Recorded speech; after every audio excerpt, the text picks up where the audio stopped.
93 AD, in the capital of the most powerful state the world had ever known, this wasn't a joke. This actually happened. The Roman Empire, in all its magnificent and terrifying glory, was quite literally put up for public auction. The Praetorian Guard, the emperor's elite bodyguards, murdered their boss and then offered the throne to the highest bidder. And a wealthy, ambitious, and catastrophically misguided senator named Didius Julianus actually bought it. This is the true story of the Roman emperor who purchased the world's greatest empire, and the disastrous 66 days he spent trying to keep his prize. The year of chaos. To understand how a situation so utterly insane could possibly arise, we have to look at the state of the Roman Empire in the late 2nd century. Rome was coming off one of its best periods in history, the era of the 5 good emperors. This was a remarkable run of rulers: Nerva, Trajan, Hadrian, Antoninus Pius, and Marcus Aurelius, who had presided over a century of relative peace, stability, and prosperity. But this golden age came to a screeching, violent halt with the man who followed them, the son of Marcus Aurelius, the Emperor Commodus. Commodus was, to put it mildly, a disaster. Where his father was a stoic philosopher king, Commodus was a narcissistic, paranoid megalomaniac. He neglected the duties of state in favor of his own hedonistic pleasures. He saw himself as the reincarnation of the demigod Hercules, and to the utter horror of the Roman elite, he would enter the gladiatorial arena himself, fighting against terrified, often crippled opponents and wild animals in carefully staged contests. His reign was a 13-year-long spectacle of corruption, extravagance, and terror. By the end, he had alienated the Senate, the people, and the military. On New Year's Eve of the year 192 AD, a group of conspirators, including his own chamberlain and his favorite concubine, had him strangled in his bath. The conspirators and the Senate moved quickly to fill the power vacuum. Their choice was Pertinax, a respected and disciplined old general, the son of a former slave who had risen through the ranks on pure merit. He was the anti-Commodus in every way, frugal, stern, and dedicated to restoring the traditional Roman virtues. And that was precisely his problem. Pertinax inherited an empire that had been driven to the brink of bankruptcy by Commodus's excesses. The state treasury was empty. To fix this, he immediately instituted a series of harsh but necessary austerity measures. He sold off Commodus's lavish possessions, cut extravagant state expenditures, and set about trying to restore discipline to the military.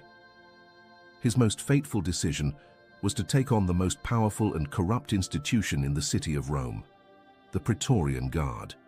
The Praetorians were the elite household troops of the emperor, a force of several thousand of the best soldiers in the empire, stationed right there in the capital at their massive fortified camp, the Castra Praetoria.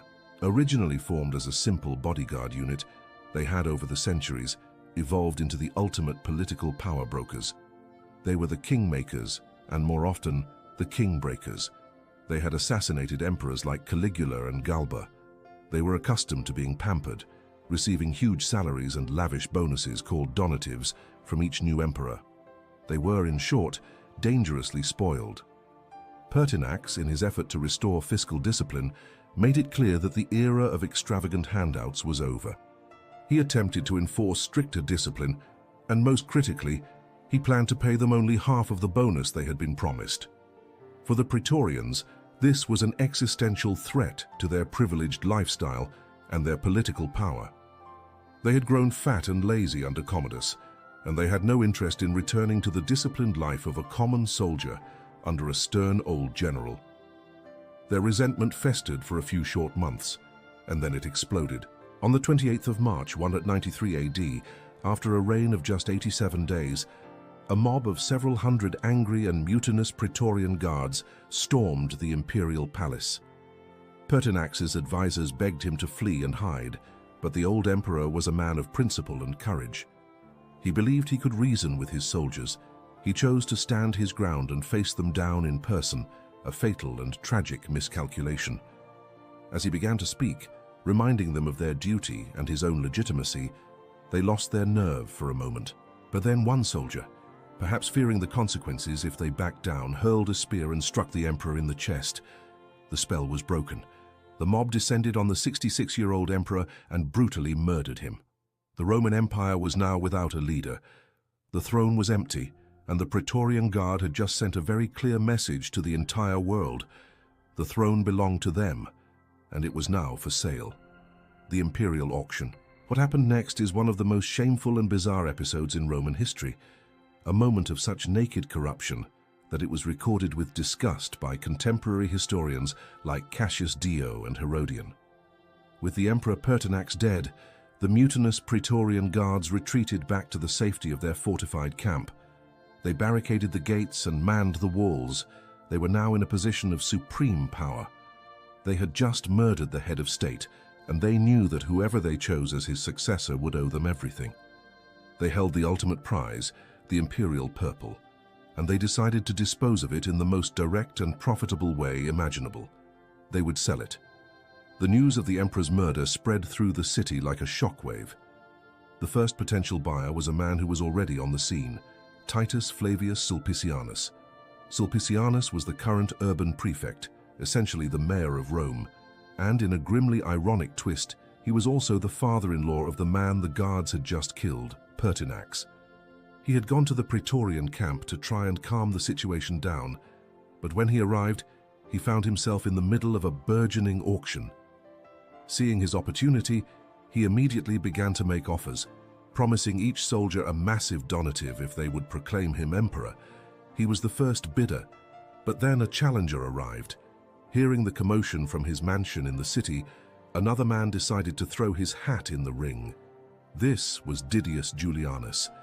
Julianus was the embodiment of the Roman aristocracy. He was in his late 50s, fabulously wealthy, and came from one of the most distinguished senatorial families. He had had a respectable, if not legendary, career, serving as a provincial governor and a general on the frontiers. He was ambitious, vain, and he saw this chaotic moment as his last best chance to seize the ultimate prize that had eluded him his entire life. He hurried from his home, accompanied by his family and a group of clients, and made his way to the walls of the Castra Praetoria. The scene that followed was a complete farce. Julianus and his entourage remained outside the walls of the camp, while his rival, Sulpicianus, negotiated from inside. The Praetorian Guards themselves acted as auctioneers, shouting the bids back and forth over the battlements to the two competing old men. It had become a literal bidding war for control of the known world. Sulpicianus, from inside, made a strong opening offer. He promised every single soldier in the guard a sum of 20,000 sesterces. This was a fortune equivalent to about 5 years' pay for a regular legionary soldier. The guards were tempted. But then Julianus, from his position outside the gates, shouted that he would not make a specific bid, but would simply give them whatever they asked for and would restore the privileges they had lost under Pertinax.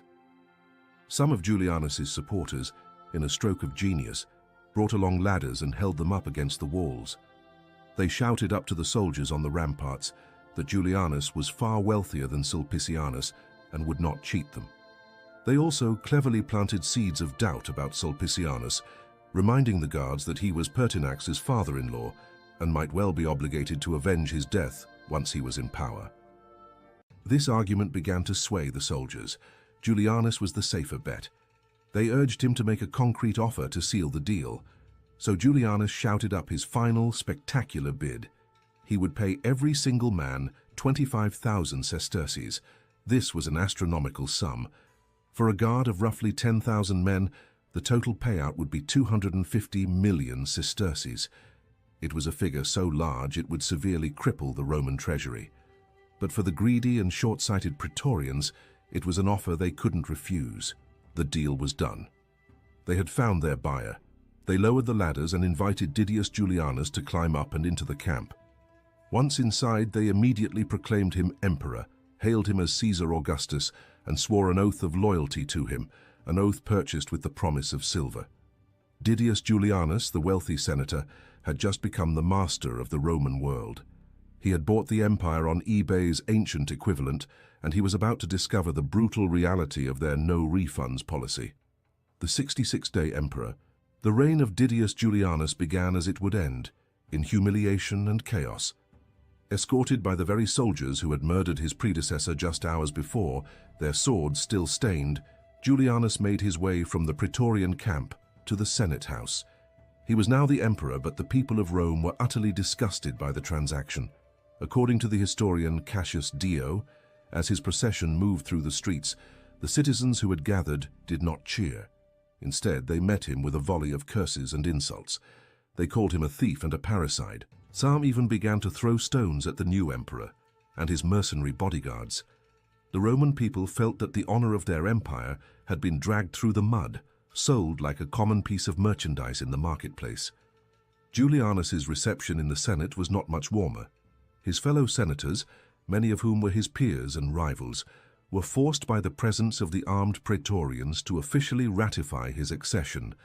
They voted him all the necessary titles and powers, but they did so with a silent, seething contempt. The new emperor was a pariah in his own city, a ruler with no popular support and no legitimacy beyond what he had purchased from a cohort of assassins. His problems were just beginning. He immediately faced a catastrophic financial crisis of his own making. He had promised the Praetorians 250 million sesterces, but when he inspected the imperial treasury, he found it nearly empty, a testament to both the excesses of Commodus and the frugal reforms of Pertinax. He was a man who had written a check his empire couldn't cash. To start making payments, he was forced to take drastic measures, devaluing the Roman currency, the denarius, by reducing its silver content. This act of debasement only further angered the populace and the merchant classes. The very foundation of his power, the loyalty of the guards, was already shaky, as he struggled to pay them the fortune he had promised. He was an emperor in name only, the isolated and hated ruler of a single, hostile city. But the real power of Rome did not lie in the city. It lay with the legions, the hardened professional armies stationed hundreds or even thousands of miles away on the empire's vast frontiers.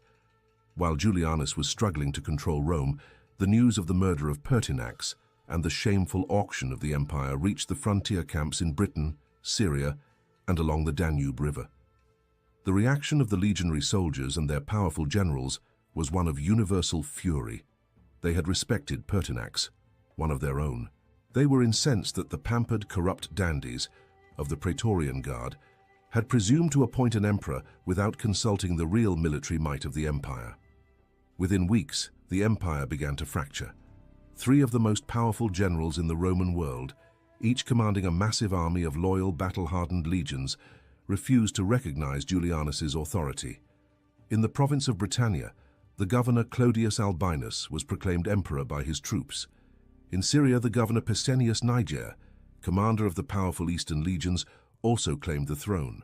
And most dangerously for Julianus, in the province of Pannonia on the Danube frontier, the governor Lucius Septimius Severus was hailed as emperor by his formidable army. The disastrous Year of the 5 Emperors had begun. Rome was now in a state of open civil war.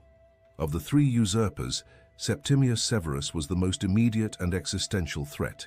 He was the closest to Italy, and he was a brilliant and utterly ruthless commander. He wasted no time.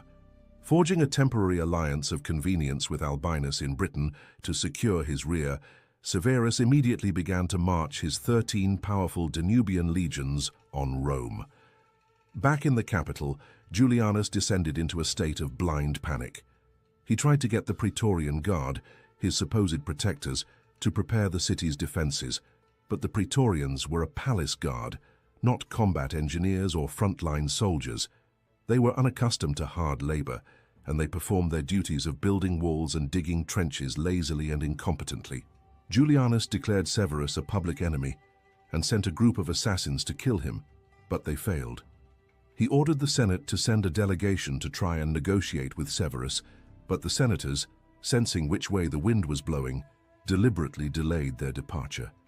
In a final pathetic act of desperation, Julianus had the Senate declare Severus his co-emperor, hoping to share the power he could no longer hold.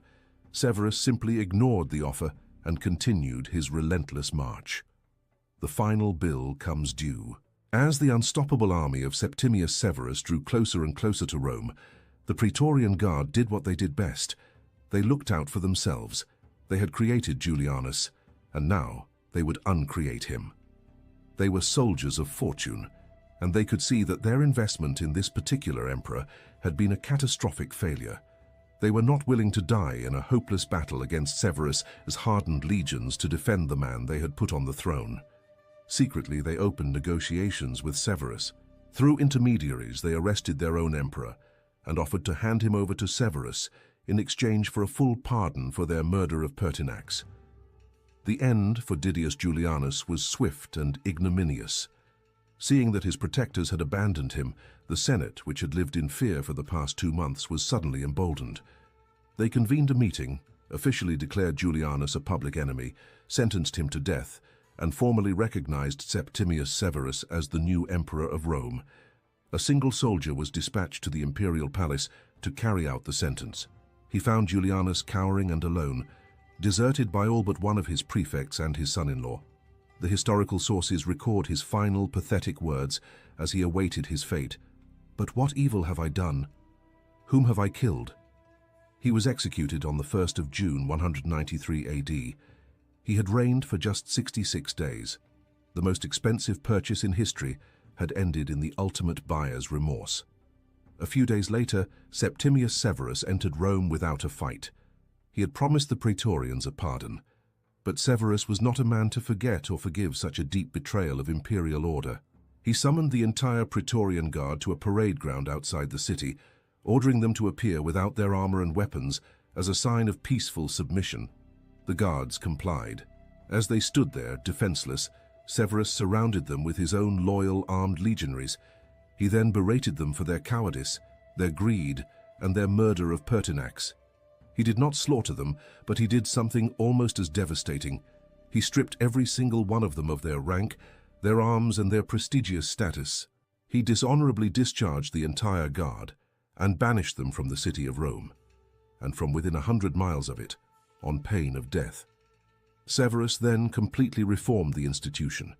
He disbanded the old, corrupt Italian-based guard and replaced it with a new, much larger force of 15,000 men, hand-picked from his own loyal, battle-hardened Danubian legions. The Praetorian Guard would continue to exist, but its power as an independent kingmaker was broken, and its character was changed forever. The story of Didius Julianus is more than just a bizarre and entertaining historical footnote. It's a stark and cautionary tale about what happens when the core institutions of a state become so rotten with corruption that power itself becomes just another commodity to be bought and sold. He was a man of immense wealth and ambition who failed to understand a fundamental truth of power. A title bought with money has no legitimacy. The throne of Rome, he discovered far too late, could not be purchased with sesterces. It had to be taken and held by force of arms and the unwavering loyalty of the legions. His absurd and tragic 66-day reign was a humiliating farce that served as the chaotic opening act for the rise of a new ruthless military dynasty under Septimius Severus, a change that would set the Roman Empire on a new and ultimately darker path.